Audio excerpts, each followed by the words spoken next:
Zone 2 training is overrated. Lately, in the world of fitness, and especially in military fitness and hybrid athlete, things like that, the popularity of Zone 2 training has been exploding. Over the last week, I've had multiple coaching calls where individuals come to me to improve their run time because they're stuck at a plateau. And when I ask the question, then I ask every single person about their current training plan, the common denominator is that they're solely relying on Zone 2 training. Now, for reference, Zone 2 training simply means that you're training, which could be walking, running, biking, rowing, elliptical, any other number of physical activities in a range of 60 to 70% of your maximum heart rate. Now, Zone 2 is primarily used to build your aerobic base. There are a lot of benefits of Zone 2, including the reducing the risk of cardiovascular disease, and generally it helps with getting your body used to and conditioned to continue moving over long distances and periods of time. That's great. Love it.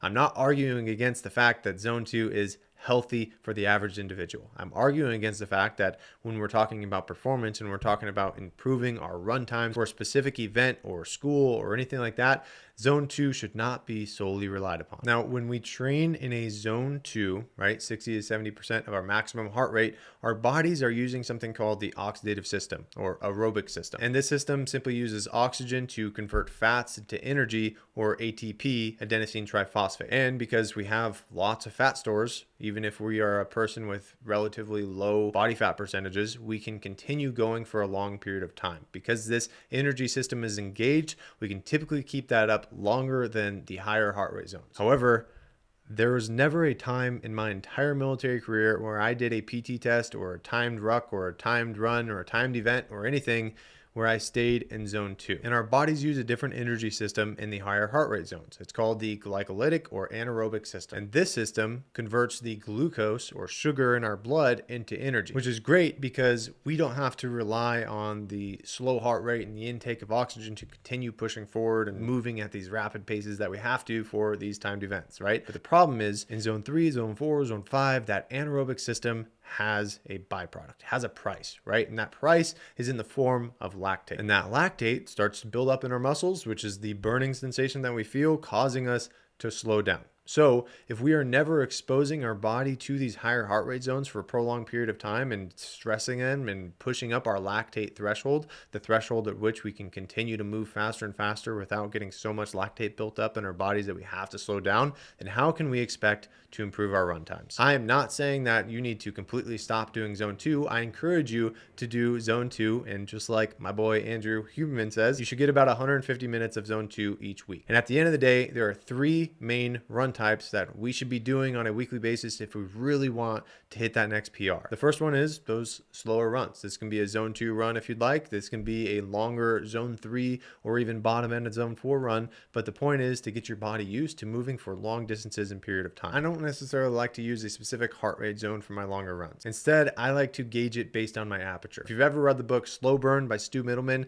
he has a great description of this. Typically, when we're doing our faster runs, those tempo and those speed days, our aperture or our vision will be very narrow, right? We're going to have that tunnel vision start to come into play. On the longer, slow runs, when we're going to be primarily focusing on that oxidative system and getting our bodies used to moving over those long periods of time, we can focus on having a wider aperture, right? We can be in a more comfortable state, maybe in that conversational pace, which is a good reference point, and we can continue to push at that slower pace for longer periods of time. This is to build your aerobic base. The second is speed. This is going to be by far the most important day of the week if you're trying to specifically improve your 2-mile run time, your 1.5-mile run time, and even your 5-mile run time. This can consist of intervals such as 400 meters, 800 meters, 1,000 meters, and all the way up to 1-mile repeats, right? These speed days should be at a very high level of intensity. They should be pretty painful on your system, and obviously you should feel the lactate start to build up in your muscles. This is where you're going to improve your VO2 max,